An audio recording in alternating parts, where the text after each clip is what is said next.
Good morning, everyone. And thank you, Anirudh, for this opportunity. And we are back now from exciting surgeries, we are back to the realms of imaging. So I'll be discussing a lot about Whitefield OCT and Whitefield Octa, and some of those mistakes and things which Dr. Anirudh and Professor Vishali told us about. We'll see how we are able to circumvent it using this modality.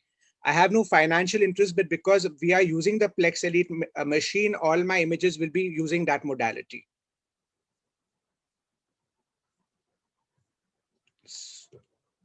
So a consensus formed by the International Whitefield Imaging Study Group has defined Whitefield to be 60 to 100 degrees and ultra Whitefield to be 100 to 120 degrees in nature.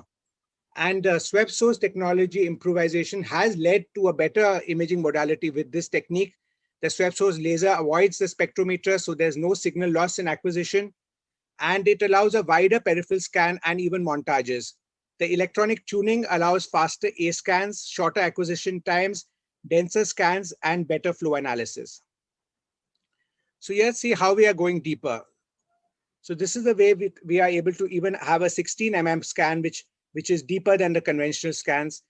And these are the scans which we use commonly. So let's see how this is useful to us. So basically, what is this OCTA montage? The one we do is made up of 5 individual 12 into 12 mm scans. 4 are incorporated into 2 into 2 grid, with the 5th being in the center. And it roughly gives a 21 into 21 millimeter kind of scan, which gives around 100-degree field of vision. So this is the field of view, which is 22 at 22 degrees. And these are some of the wide field which help us reach out to the periphery and see what has not really been seen before without using a dye in the past. So let's start first from the center. So this is a case which we reported dyeless angiography of diabetic retinopathy. So you can see how beautifully the NV has regressed with anti-VEGF. But of course, this is right at the posterior pole. But let's move into the periphery. So this is PDR with multiple NVs clinically. Patient, like Professor Atul also mentioned, it was a nephropathy patient, so didn't want to put too much any dye. And we can see how beautifully the peripheral NVA are detected using a dyeless angiography. And you can see not only the characteristics, but the caliber and the kind of features which you see in detail using this modality. Not only can we see it, we can even base our management to a certain extent based on this. And this is a case we reported about the regression of diabetic neovascularization post-laser. So this was just post-laser, but you can see this is with multimodal imaging and the beauty of it. So the B scan, you can see the NV, it is raised. You can see the flow, the red dots. This was pre-therapy, and post-therapy, you can see it's shrunk and the red dots have also gone. And if we just see the beautiful montage, on the right side, you can see the angiography with the dye, and you can see on the other, these two images are the non-invasive, and you can see how beautifully the NV has regressed post-laser using this modality. So that was basically some of the qualitative cases I showed, but can this be used to enhance our protocols, etc.? So I think this is a paper from the US, and they have shown that if you do ultra wide field protocol, they have found that you can find a ratio of non-perfusion, and they have compared the non-perfusion in these various categories. So this is a patient with diabetic without any diabetic retinopathy. This is mild, moderate, and severe, and this is PDR. And you can see how much the CNP areas are increasing. And the other important thing to note is all these CNP areas are in this 100-degree belt. So that was the importance this paper depicted of using this wide field protocol to have an automated classification of diabetic severity using OCTA, which they feel in future would be translated into clinical medicine also. These are some of our cases. You can beautifully depict the TRD, the raised vessels. This is pre-operatively before a diabetic vitrectomy, and this is the same patient image, and you can see how much it is improved post-vitrectomy. And this is the wide field image of the same eye pre and post vitrectomy.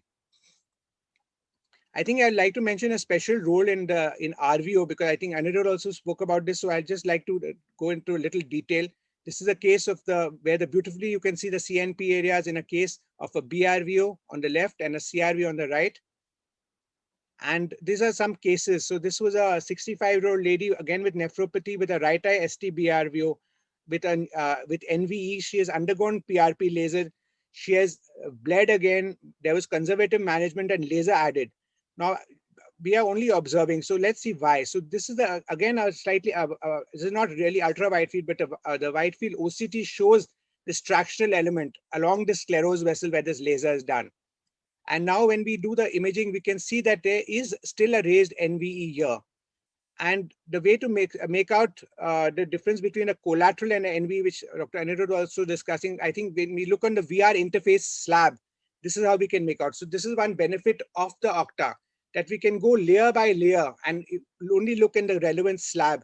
And this is the way we can do it. And this case, of course, highlights that less is more. So we are going to avoid anti-VEGF, just supplement with a bit of laser, but yet keep a watch on the tractional element. We have told the patient if traction increases, she may need invasive procedure, but right now it's very, very stable. Another interesting case is a patient with a leukemia who has got a bilateral CRVO, and the right eye is doing quite well, but left eye is good neovascular glaucoma. And you can see it's a very featureless kind of retina on the FFA. You can't really make out much. It's a featureless fundus. The OCT also looks okay. But see the wide field Octa, the amazing amount of the capillary non-perfusion, as we can note in the wide field OCTA image. And even the left eye with this featureless vision image with some cystoid macular edema on the OCT, the wide field gives a beautiful picture. So this case, of course, required extensive laser, anti-VEGF, and also required a DLCP in the left eye. PCV, I think Dr. Anirudh also said, so let's play pessimist. OCTA is, I acknowledge, not ideal modality for PCV, but let's see whether we can use it, and let's see how the wide field image is helping us in some of these cases. So what we found is the polyps are seen much better on ICG, but the BVN is seen very well using OCTA. And even extrafoveal polyps, which are a bit in the periphery, we can see how beautifully the BVN is connected to these polyps. And if we go into the detail of this imaging, the yellow arrows are showing the polyps, whereas the BVN is beautifully seen where the blue arrow is showing. PHCR, this is one of my favorite entities. So this is a case where we try to look in the periphery. So this is fairly peripheral imaging. And we can see that if we really spend time and get the correct section, these sort of polyps in the periphery in PHCR are picked up using the wide field OCTA. So what about wide field choroidal imaging? So this was something which happened when we are seeing these PHCR cases, like I showed you. We found an interesting trend that normally we are told the choroidal contour is like a bowl-shaped contour. So it's thickest in the under the fovea, and it tapers off on both sides. And this has been shown in a lot of studies. In some of these PHCR eyes, I found an interesting configuration where it was a club-shaped contour, where the peripheral choroid seemed to be thicker. So this is what we recently published in Retina. So I think the last slide, PHCR, we can see how thick this is a club-shaped contour in the PHCR group, and this bowl-shaped in the control group. And this was, of course, the measurements we took in the periphery, 7 measurements, temporal to fovea and 3 nasal. And this is the slide showing the contour. I think just to conclude, since the time is up, wide field imaging definitely has a kind of role. It's critical for patients where non-invasive angiography is contraindicated. We can repeat it frequently and monitor our response. Limitations, of course, is the cost, challenges imaging, and of course, artifacts, which has been beautifully covered before by Dr. Anirudh and Professor Vishali. Thank you.